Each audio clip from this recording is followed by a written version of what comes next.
My name is Con. I'm 19 years old. I just finished my first year at McMaster University for kinesiology, and before that I attended Cameron Heights Collegiate Institute in Kitchener, which offered the IB program.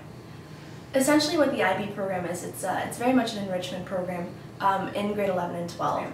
It's very much academically enriched. It's you're surrounded by teachers and classmates who are academically driven, and at the end of it all, you just get a really solid academic experience. Whenever I talk to my friends who did not have the IB program, I always find myself saying that, you know, the teachers and sort of the learning experience I've had always seems to be a lot more enthusiastic, a lot more enriched, in the sense that the teachers are really gung-ho about what they're teaching.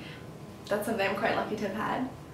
A program called the CAST hours, and they stand for Creativity, Action, and Service. And in Ontario, a high school student is required to do 40 hours of sort of volunteer work. As an IB student, you're required to do 50 hours of creativity, 50 hours of action, and 50 hours of service. So there's a total of 150 hours in which you have to spend your time outside the classroom. I spend my own CAS hours. When it came to creativity, I took piano lessons, and I would just sort of record every time I went to my piano teacher, and those added up, and it's just a matter of recording everything you do. So my creativity hours were spent playing the piano. My action hours were spent playing sports at school. I played basketball and volleyball and badminton, and 50 hours are used up quite quickly when you play on a team with all the practices and games that you have. And then I also spent my service hours coaching basketball on weekends for a little girls league. So there's also another component to the IB program called the extended essay. It definitely sounds very scary. It's a 4,000-word essay that every IB student has to complete in order to get their diploma.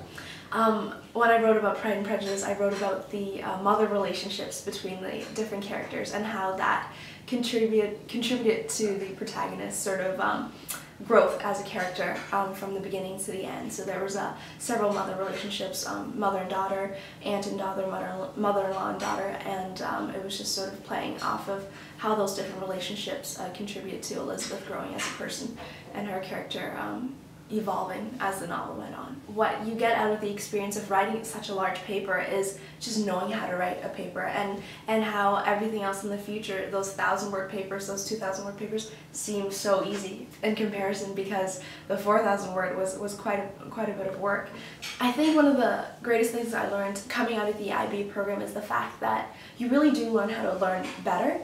And in the sciences streams, currently being in a science program, I felt like I knew how to study better. So going into university, I felt so much more prepared because I felt like I knew how to study. If you're in the position of having to choose between either IB or, you know, just sticking with the regular OSSD sort of curriculum, as a student, honestly, all you have to really consider is, are you willing to work hard? Because it's not easy by any means. It's definitely very challenging, but it's a good challenging. It's very positive, I think. In grade 11 and 12, it will get heavy. You're going to have to learn how to juggle things, you know, all at once. But I think that if you're able to do so, if you're willing to try that, this program you're going to find is fantastic. I can tell you that it's definitely a sort of leap of faith worth taking.